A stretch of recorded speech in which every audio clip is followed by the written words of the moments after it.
নরম মাটি ডাবে বেশি আর ঝামেলা মুক্ত মানুষদের বিপদ বেশি। যে কিনা সাথে পাচে থাকে না, কেন সে নিজেকে ঝামেলায় জড়ালো না এবং সাথে পাচে থাকলো না, এই নিয়ে তাকে প্রতিনিয়ত প্রশ্নবিদ্ধ করা হয়। খারাপ মানুষ ভালো মানুষদের ভালো থাকতে দেয় না। হ্যালো সবাইকে, মোচা ভাজি, কাঁচামরিচ আর সাথে যদি থাকে ঘি, সকাল অথবা রাতের খাবারে আর কিছুই লাগে না। অফিস থেকে ব্যাক করার সময় 2টা কলার মোচা নিয়ে এসেছিল।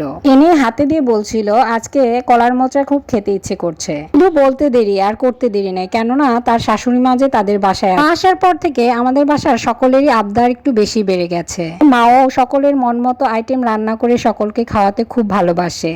হোক আজকে কলার মোচার ভেতরের যে কচি বা নরম অংশটুকু থাকে ওইটুকুকে ভেজে রান্না করে খাওয়াবে মা। আমার তো কলার মোচার এই নরম অংশের ভাজিটুকু অনেক ভালো লাগে খেতে।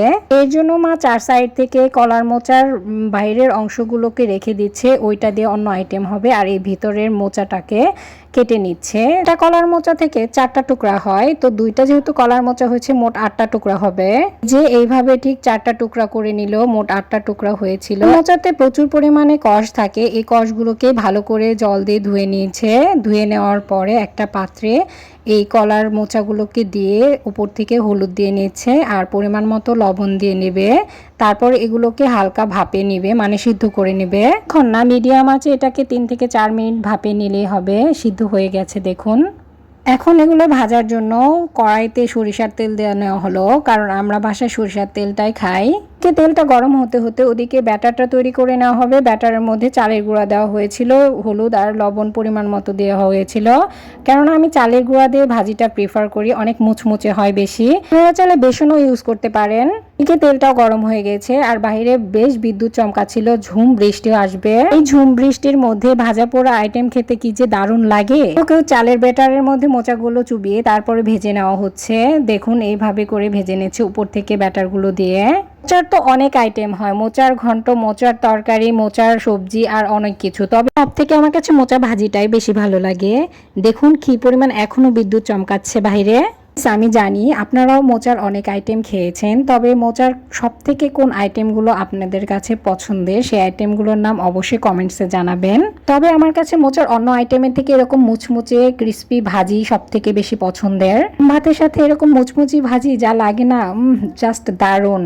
এর আগে যদি আপনারা মোচার এরকম মুচমুচে ভাজি না খেয়ে থাকেন, বাসায় একবার হলেও ট্রাই করে দেখবেন এর স্বাদ অতুলনীয় হয়। গরম গরম মোচা ভাজিও শেষ আর এদিকে আমার ভাত রেডি করাও শেষ। গরম ভাতের সাথে ঘি নিয়ে নিচ্ছি অনেকটা পরিমাণ, আর নিয়ে নিয়েছিলাম কাঁচামরিচ, আর এখানে নিয়ে নিব 2টা মোচার ভাজি। আচ্ছা, আপনাদের কাছে কার কার কাছে ঘি ভাত পছন্দ? আমার তো মাঝে মধ্যে ঘি ভাত হলে আর কিছু লাগে না, ঘি দিয়ে লবণ দিয়ে কাঁচামরিচ দিয়ে খেতে কিন্তু গরম ভাত সেই দারুণ লাগে। আর তার সাথে যদি থাকে এরকম গরম গরম মুচমুচে মোচা ভাজি, তাহলে তো কথাই হবে না। মোচা ভাজি দেখে আমার আর তর্স হইছে না, এভাবে গপাগপ খেয়ে নিচ্ছি। সেই কখন থেকে অপেক্ষা করছিলাম কখন ভাজি হবে আর কখন খাবো। অনেক অপেক্ষার পর খাওয়া দাওয়ার পর অনেক শান্তি লাগছে। উপরের দিকটা এতটা ক্রিস্পি এবং ভেতরের দিকটা একদম নরম তুলতুলে, ব্যাপারটা জাস্ট জমে ক্ষীর হয়ে গেছে। কম্বিনেশনটা কিন্তু দারুণ, মানে উপরে ক্রিস্পি এবং মুচমুচে, ভেতরের দিকটা একদম মাখনের মতো নরম, মানে জিনিসটা মুখে দিলেই যেন অন্যরকম একটা তৃপ্তি কাজ করছে। আশা করি গাইস আপনারা যে যেখান থেকে দেখছেন ভিডিওটি অবশ্যই আপনাদের ভালো লাগার মতো একটা ভিডিও।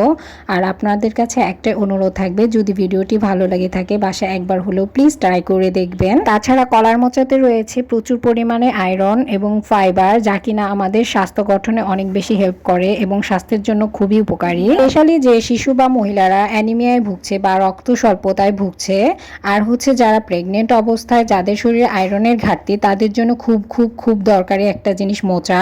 তো ভিডিওটি উপকারে আসলে একটি লাইক দিবেন প্লিজ।